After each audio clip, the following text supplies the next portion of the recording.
Hello everyone. Today I'm going to talk to you about plain language.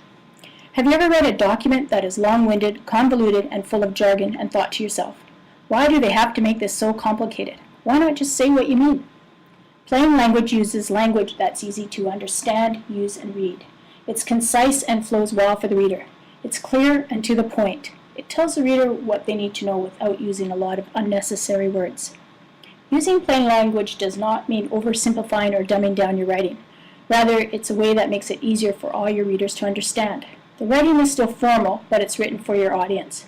It inspires confidence in your readers. Let's consider 5 components of plain language. Use an active voice. Use a friendly tone. Use shorter paragraphs. Use shorter sentences. And use familiar words. Active voice makes it clear to the reader who is doing what. The opposite of active voice is passive voice. In a passive voice, there is no ownership of the activity or the verb. An example of a passive sentence is, an order for your textbooks will be placed for you at the bookstore. Or a politician might say, mistakes were made. Both these sentences use the passive voice. The sentence does not tell the reader who will place the order.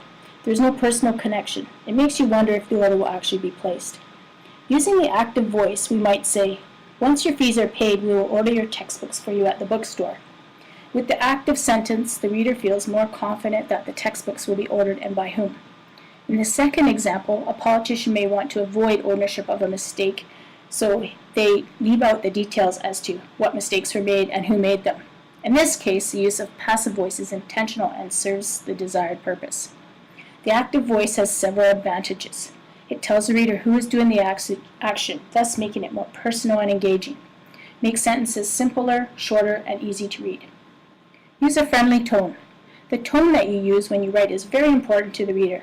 The reader responds better to positive language than to negative language. Consider this sentence. If you fail to arrive at the airport by 5, I cannot pick you up. Using a friendly tone, it might sound like this. If you arrive at the airport by 5, I will be able to pick you up. A negative tone may put off the audience, making them less willing and less able to understand your full message. Try to find positive words to express your meaning. You'll get a better result when you tell people what you want them to do instead of what not to do. Use shorter paragraphs. Long paragraphs can be frustrating and may discourage the reader. By the time they get to the end, the reader may have forgotten what was said at the beginning. Shorter paragraphs are easy to follow and thus keeps the reader interested and engaged.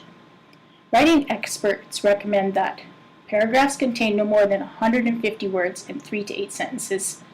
Paragraphs never be longer than 250 words. Paragraphs should vary in length to make them more interesting. If all your paragraphs are the same length, your writing will seem choppy. There is nothing wrong with single sentence paragraphs. Use shorter sentences. Long, complicated sentences can confuse the reader, and it may indicate that you aren't sure what you want to say.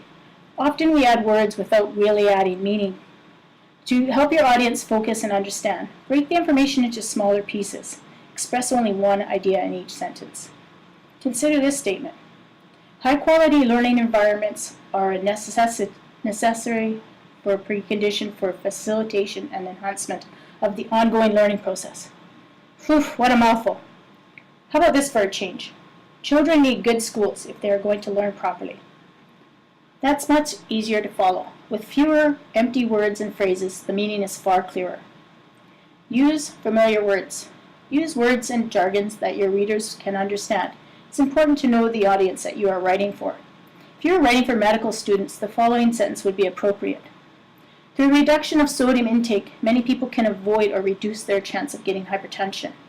If your audience is not an expert in the medical field, they may not understand terms like sodium and hypertension, so this sentence may be confusing. It may be more appropriate to write, eat less salt and you can avoid or reduce your chance of having high blood pressure. Remember to use familiar or frequently used words. Use short words instead of long words. If you use technical terms, let your readers know what those terms mean. To recap, when aiming for plain language, use an active voice. Use a friendly tone. Use shorter paragraphs. Use shorter sentences, and use familiar words. Plain language will make your writing clear, concise, and accessible to more of your audience. What a better way to keep them engaged and learning. Thank you for your time.